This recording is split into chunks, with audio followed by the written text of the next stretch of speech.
महापालिका निवडणुकीच्या रणधुमाळीमध्ये मागील 2 ते 3 दिवसांपासून फक्त चर्चा आहे प्रशांत जगताप यांची।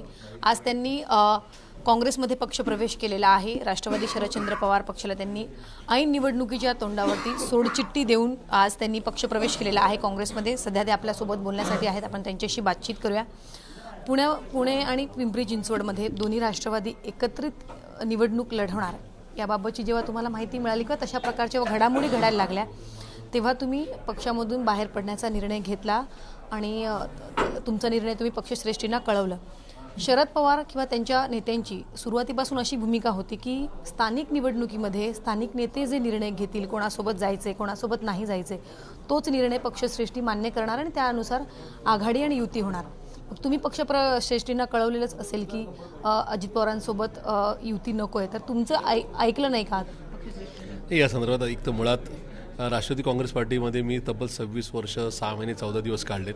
त्या पार्टीने मला वेळोवेळी संधी पण दिली, त्याच्याबद्दल आमचे श्रद्धास्थान मी आज त्या पक्षात नसलो तरी कायम राहील। ते आदरणीय पवारसाहेब असतील, मान्य सुप्रिया देशमुख असतील किंवा ज्यांच्या हाताखाली मी 24 वर्ष काम केले ते अजितदादांबद्दल मी कायम ऋणी राहील।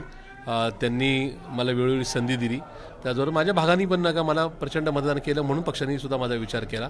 ह्याच्या ऋणात मी राहणं पसंत करेल। त्याच्यामुळं त्या पक्षात असताना मला जी भूमिका मांडायची होती ती मी भूमिका त्या डायसवर मांडली। आज त्या पक्षात मी नाही, त्याच्यामुळे मला असं वाटतं की त्या संदर्भात मी भाष्य करून पक्षश्रेष्ठींना ऐकलं नाही का मग? कारण पक्ष भूमिका होती ना की स्थानिक नेते ठरवतील की युती कोणासोबत करायची आहे, अर्थात तुम्ही तुमची भूमिका मांडली असेल, मग तुमचं का ऐकलं गेलं नाही? हे बघा, पुणे शहराच्या स्तरावर, राज्याच्या स्तरावर, देशाच्या स्तरावर काय आघाडी करावी युती करावी हे ठरवणारा मी त्या कॅटेगरीतला किंवा त्या निवड मंडळातला मी सदस्य नाही। एक शहराचा अध्यक्ष नात्याने मी जी काय पूर्वतयारी त्या शहरामध्ये केली होती ती मांडणी मी त्या ठिकाणी केली। पण त्याचबरोबर मी एका विधानसभा मतदारसंघातला उमेदवारसुद्धा होतो। अर्थात ती संधी आदरणीय पवारसाहेब, आदरणीय सुप्रियाताईंनी आणि पक्षानेच मला दिली। त्या हडपसर विधानसभा मतदारसंघातल्या तब्बल 1,28,000 मतदारांनी मला मतदान केलं। ते विक्रमी मतदान होतं एखाद्या विरोधी पक्षाच्या उमेदवाराला मिळालेलं। ते मतदान मिळाल्यानंतर त्या मतदानासाठी मत मिळवून देण्यासाठी खूप सारे कार्यकर्ते राबले, झगडले, संघर्ष त्यांनी केला। त्याच्यामुळं योगायोगाने आता ज्या आघाडीची चर्चा केली जाते त्याच आघाडीतले एक पक्षचा उमेदवार माझ्या विरोधात होता, त्यांच्याविरुद्ध माझी लढाई झाली। त्याच्यामुळं मॉरली आपण काही विचार केला गेला पाहिजे की बाबा ज्या पक्षाच्या चिन्हाच्या विरोधात आपण लढलो त्या ठिकाणी त्यांच्याच विरोधात नका लढल्यानंतर आपली कुठल्या प्रकारची खूप मोठी राजकीय किंवा आर्थिक पार्श्वभूमी नसताना मतदारांनी फक्त एक खाडाचा कार्यकर्ता, रोज पुण्याच्या, महाराष्ट्राच्या, देशाच्या भल्याकरता, हिताकरता, संरक्षणार्थ या ठिकाणी आंदोलन करणारा कार्यकर्ता म्हणून प्रशांत जगतापची ओळख होती। अर्थात पवारसाहेबांचा सिंहाचा वाटा आहे, त्यांच्या चेहऱ्याकडे पाहून मला मतदान झालं। पण एका महापालिकेच्या निवडणुकीसाठी जर परत ज्यांच्या विरोधात आपण लढलो त्यांच्याबरोबर जर आघाडी झाली तर 29 निवडणुकीला आपण कुठल्या तोंडाने त्यांच्यासमोर जायचं, कुठल्या तोंडाने कार्यकर्त्यांना, सहकाऱ्यांना साथ घालायची, हा विचार माझ्या मनात कायम राहिला। आणि मला असं वाटतं की खूप क्षुल्लक विचार न करता, स्वार्थीनं विचार करता किंवा आता तात्कालिक विचार न करता मी भविष्याचा विचार करून त्या संदर्भामध्ये त्याही पक्षाला आघाडी करण्यासाठी माझ्यामुळे अडचण नको म्हणून मी घेतलेला हा माझा वैयक्तिक किंवा माझ्या मतदारसंघाचा म्हणून घेतलेला हा निर्णय। अजित पवार तुम्हाला का नकोसे त्या ठिकाणी झाले? म्हणजेच भाजपसोबत तर तुमची कधी युती नव्हती, मात्र सत्तेसाठी अजित पवारांनी त्यांच्यासोबत जाऊन चूल मांडलीच। तुम्ही आताही म्हणतात की आमच्यासाठी अजितदादा हे आदरणीय आहेत, मग तुम्हाला त्या ठिकाणी राष्ट्रवादी का नको होती? ते भाजपसोबत गेले म्हणून?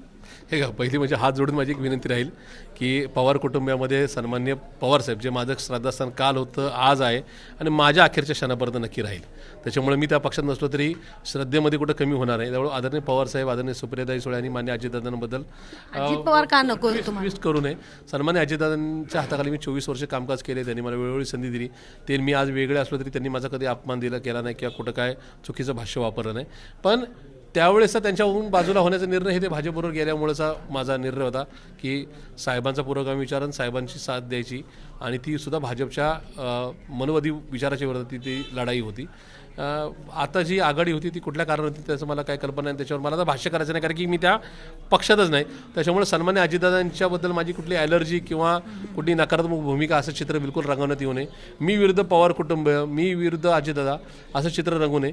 फक्त मला स्वतःला असं वाटतं की ज्या विचारधारेच्या विरोधात मी लढतोय ती विचारधारा भाजपची आहे, मनुवाद्यांची आहे.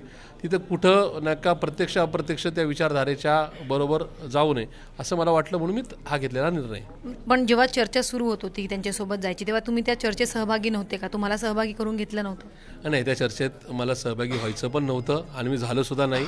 त्याच्यामुळे आपण बोलतोय आणि करतोय अशा प्रकारचं चित्र किमान माझ्या बाबतीत उभं राहू नये म्हणून घेतलेली ती मी काळजी होती. आणि मला असं वाटतं की उद्या त्यांनी तो काय निर्णय घ्यावा हा आता माझा नैतिक अधिकार नाही. त्या पक्षांनी त्यांना जो योग्य वाटेल तो निर्णय नक्की घ्यावा. शरद पवार किंवा सुप्रियाताईंनी तुम्हाला थांबवण्याचा प्रयत्न केला नाही का? कारण त्या दिवशी तुम्ही सिल्वर वॉकवर त्यांची भेट घेतली, तुमची चर्चा झाली, त्या दरम्यान तुम्हाला थांबवण्यासाठी त्यांनी काही मधला मार्ग तुम्हाला दिला नाही का? सन्मान्य पवारसाहेबांचं नाव याच्यामध्ये घेऊ नये. एक तर स्थानिक निवडणुकांमध्ये पवारसाहेब लक्ष पूर्वी घालत नव्हते, आत्ताही नाही. आणि त्याचबरोबर मान्य सुप्रियाताई सुळे आणि मान्य शशिकांतजी शिंदेसाहेब यांचे मी आभार मानतो की माझ्या राजीनाम्याच्या आदल्या दिवशी त्यांनी मला खूप वेळ दिला, त्यांच्यावर खूप चर्चा झाली. मी माझ्या मतदारसंघासहित शहरातलं जे काय एकूण समीकरण त्यांच्यासमोर मांडलं. आणि तुमचा सगळ्यांचा गैरसमज असेल की मी खूप नाराज होऊन चिडून राजीनामा दिला, तर तसं नाही. ते पहिले 1-1.5 तास ते कन्व्हिन्स होत नव्हते, शेवटच्या 1-1.25 तासात ते कन्व्हिन्स झाले.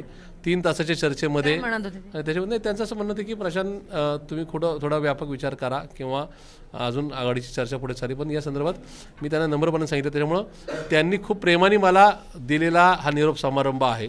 त्यांच्याशी कुठल्या प्रकारचा वाद न होता, कुठल्या प्रकारची चिडचिड न होता त्यांनी मोठ्या मनाने मला राजीनामा देण्यासाठी दिलेलं फ्रीडम आहे.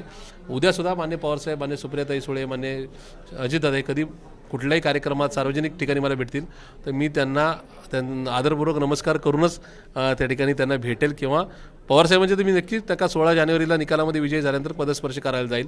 पण मला असं वाटतं की या संदर्भात पुन्हा त्यांच्यासमोर कुठली कटुता येऊ नये अशा प्रकारचं कुठलंही स्टेटमेंट हे माझ्याकडून आजही नाही आणि उद्यासुद्धा नसेल.